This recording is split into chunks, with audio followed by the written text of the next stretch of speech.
नागपुरात मुसळधार पावसाचं थैमान सुरू आहे। शहरातील अनेक भागात पाणी साचल्याचं पाहायला मिळतंय। नरसाळा भागामध्ये अनेक नागरिक पाण्यामध्ये अडकलेले आहेत।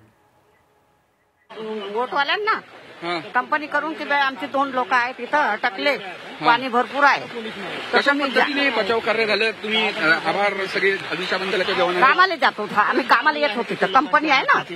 तर आपण बघू शकतो अजून काही लोक आहेत की जे अडकले होते, त्यांच्याशी सुद्धा संवाद साधूया। दादा, तुम्ही पण अडकला होतात, काय सांगाल? किती जण अडकले होता? तुम्ही कुठे काम करता? आम्ही 2 जण तीच काम करत होते, बाजूलेच तेच करत होते। आम्ही कम से कम तिथेच राहिलो रात्रभर। हो, म्हणजे 4 वाजतापर्यंत। कशा पद्धतीने सगळं बचाव कार्य झालेलं आहे? हे आम्ही नवद्र हे बांधलं होतं, आता ठिया त्याच्यावर राहिलो होतो। अच्छा, रात्रभर ठिया म्हणजे हे शैल्या चढून त्याच्यावर बसला होता। तर आपण बघू शकतो कशा पद्धतीने संपूर्ण बचाव कार्य। अजून किती लोक अडकले? अधिक मग ते बाकीचे तर होते, ते काढले म्हणते ना। अजून काय अडकलेले? बाकी काही नाही आहे तिकडे। तर हे बचाव कार्यातून या लोकांना सुखरूप अग्निशमन दलाच्या जवानांनी बाहेर काढले आहे आणि यापुढे हे बचाव कार्य अजून सुरू ठेवण्यात येणार आहे। झी मीडियासाठी व्हिडिओ जर्नलिस्ट रत्नशील सातपुतेसह अमर काणे, नरसाळा, नागपूर। तर नागपूरच्या नरसाळा भागातील ही दृश्य आपण पाहत होतो। अनेकांचं बचाव कार्य करण्यात आले, त्यांना सुखरूप बाहेर काढण्यात आलेलं आहे। पुरानं वेढा घातलेला आहे या परिसराला आणि या परिसरामध्ये अनेक नागरिक या पुराच्या पाण्यामध्ये अडकलेले होते।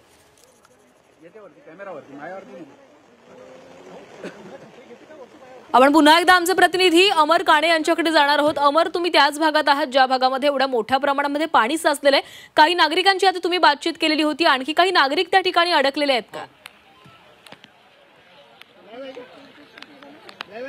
हो, आपण बघू शकतो की आता हे बचाव करण्याची एक टीम जाऊन आलेली आहे। अग्निशमन दलाचे जवान सुद्धा पोहोचलेले आहेत। काही लोकांशी आम्ही संवाद सुद्धा साधलेला आहे। आपण त्यांच्याशी थेट परत एकदा बोलूया की कशा पद्धतीने संपूर्ण बचाव कार्य करण्यात आलं।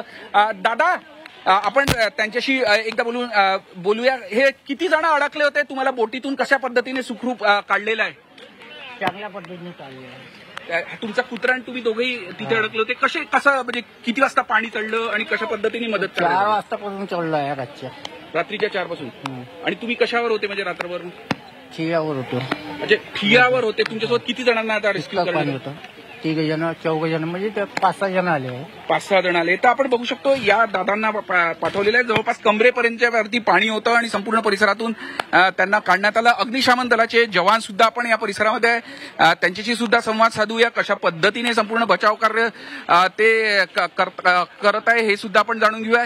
अजूनही काही लोक या संपूर्ण परिसरामध्ये दिसत आहेत। हे संपूर्ण बचाव कार्य या संपूर्ण परिसरामध्ये सुरू आहे। त्यांच्याकडून सुद्धा जाणून घेऊया कशा पद्धतीने हे संपूर्ण बचाव कार्य सुरू आहे। आपण या काही लोकांशी जाणून घेऊया कशा पद्धतीने बचाव कार्य सुरू आहे, किती वेळापासून सुरू आहे, किती लोकांना वाचवलं? हे रात्री 2:30 वाजेपासून बचाव कार्य सुरू आहे। आतापर्यंत 10 ते 12 लोक जिवंत सुखरूप बाजूला काढण्यात आलेले आहे। अजून किती लोक साधारणपणे अडलेले आणि काय परिस्थिती आहे आतमध्ये? अजून 7 ते 8 लोक मध्ये अडकलेले, ते येण्यास नकार देत आहे। काय काही समस्या आहे तिथे आणि काय अडथळे येत आहे तुम्हाला? म्हणजे अडथळे भरपूर येत आहे, पाणी खूप जास्त प्रमाणात साठलेलं आहे, त्याच्यामुळे आणण्यात खूप अडथळे निर्माण होत आहे। आणि ही कोरा नदी आहे, संपूर्ण दुथडीवरून वाहत आहे, संपूर्ण आजूबाजूला पूर्ण वेढा आहे, संपूर्ण किती घर आहे? एकूण साधारणतः 15 ते 16 घर आहे।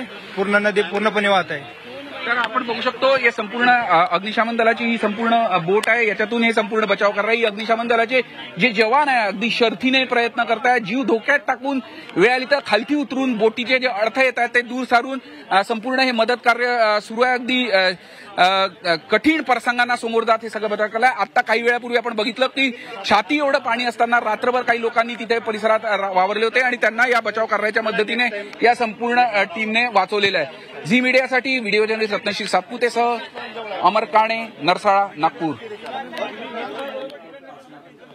तर आपण हे दृश्य पाहतोय, याच नरसाळा भागामधून हे रेस्क्यू करण्यात येतंय आणि जे नागरिक अडकलेले आहेत त्यांना सुखरूपपणे बाहेर काढण्यात आलेलं आहे। अग्निशमन दलाकडून हे बचाव कार्य मध्यरात्रीपासून सुरू आहे। 2:30 वाजल्यापासून हे बचाव कार्य सुरू असल्याचं कळतंय।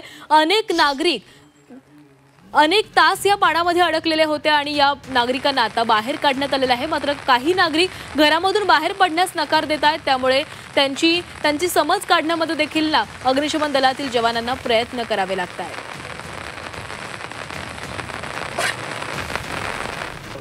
तर नागपूर आणि वर्धामधली ही आपण दृश्य बघतोय. नागपूरच्या नरसाळा भागामध्ये पुराचं पाणी शिरलेलं आहे आणि याच पाण्यामध्ये अनेक जण अडकलेले होते. तिकडे वर्धामध्ये देखील अशी स्थिती पाहायला मिळते. अनेक गावांमध्ये हे पाणी शिरलेलं आहे. तिकडे गडचिरोलीमध्ये देखील पुराचं थैमान आहे. पूर आलेला आहे. पाणी पातळीमध्ये वाढ होत चाललेली आहे. पाऊस देखील तितकाच मुसळधार सुरू आहे. त्यामुळे पाण्याची पातळी आणखीन वाढण्याची शक्यता आहे.